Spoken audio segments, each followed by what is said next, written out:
Assalamualaikum warahmatullahi wabarakatuh. Salam sejahtera. Kita berjumpa lagi di channel podcast Pusdiklat PPS di hari Jumat yang penuh barakah ini. Dan narasumber kita adalah orang yang menggawangi DTSEN, Data Tunggal Sosial Ekonomi Nasional.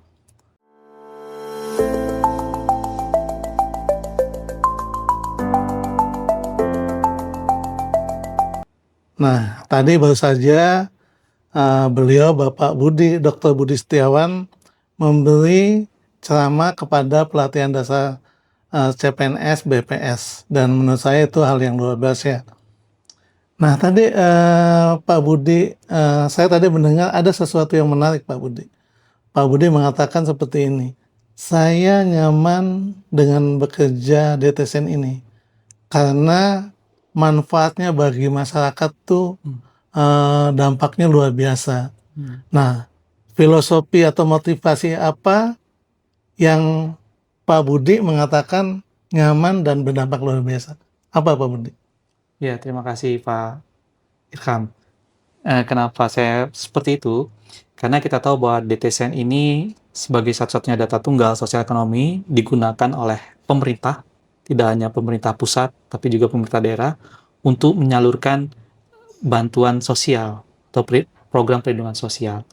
Dan kita tahu juga selama ini program perlindungan sosial kita seringkali ada permasalahan inclusion dan exclusion error, di mana orang yang seharusnya berhak mendapatkan bantuan menjadi tidak mendapatkan bantuan karena ketidaktepatan data. Nah, DTSEN hadir di situ.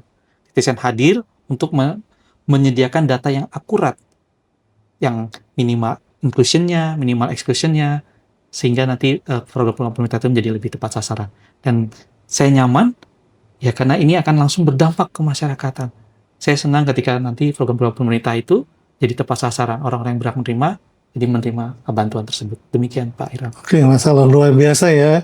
DTSEN itu berdampak untuk masyarakat banyak agar tidak salah sasaran. Betul. Meskipun lelah, tadi kalau prosesnya saya lihat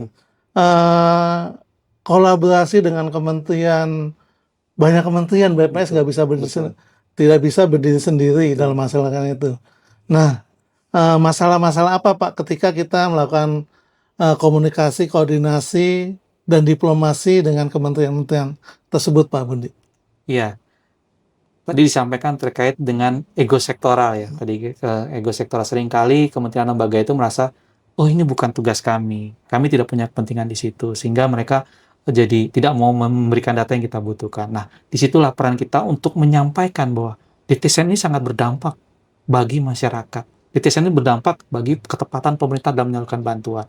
Dengan kita meyakinkan itu, kita menggerakkan mereka, dan bukan sekali dua kali kita bisa meyakinkan mereka, berulang kali, sehingga kementerian lembaga mau memberikan datanya. Sebagai contoh, data pokok pendidikan, itu kita bisa mendapatkan datanya untuk mendapatkan data informasi terkait dengan anak usia sekolah, jenjang pendidikannya apa, sehingga ini memperbaiki akurasi data DTSEN.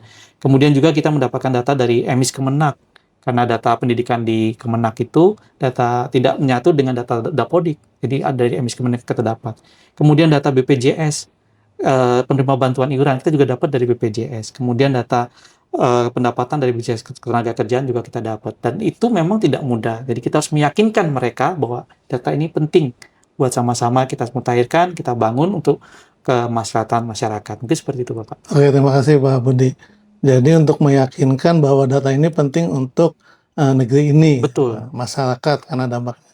Nah, ini yang terakhir nih Pak Budi, masukan Pak Budi tentang dukungan apa yang sebaiknya Pusdiklat BPS berikan terhadap DTSEN itu gitu. Menurut pandangan Pak Budi, karena kan DTSEN itu luar biasa. Apa sih yang Pusdiklat BPS bisa berikan atau dukung dalam keberhasilan DTSEN yang sangat bermanfaat ini menurut Pak Budi? Ya, yang pertama tentu sesuai dengan tupoksinya. Karena Pusdiklat ini sebagai pusat pendidikan, maka kedepannya tentu dalam pelatihan-pelatihan yang diselenggarakan untuk petugas-petugas DTSEN ini didukung oleh Pusdiklat.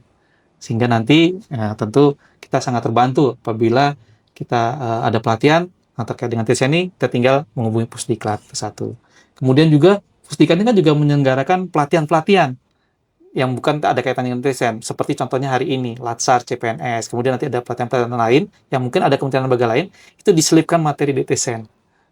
Sehingga pelan-pelan juga kita melakukan internalisasi kepada seluruh pegawai kita, maupun kementerian lembaga yang ikut berlatih di sini. Nah, mungkin dua peran itu yang kami rasa sudah cukup untuk mendukung DTSN kami. Mungkin seperti itu. Oke, terima kasih banyak Pak Budi.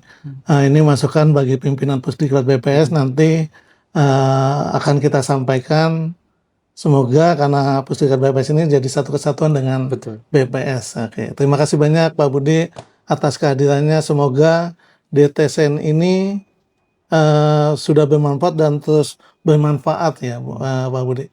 Oke, terima kasih. Kita akan mengakhiri podcast Pusdiklat BPS ini. Semoga bermanfaat untuk BPS dan yang paling penting bermanfaat untuk masyarakat Ibu Pertiwi yang kita cintai. Selalulah dukung channel Pusdiklat BPS ini. Wassalamualaikum warahmatullahi wabarakatuh. Salam sejahtera. Terima kasih Pak Budi. Terima kasih, Pak Irfan. Sukses selalu.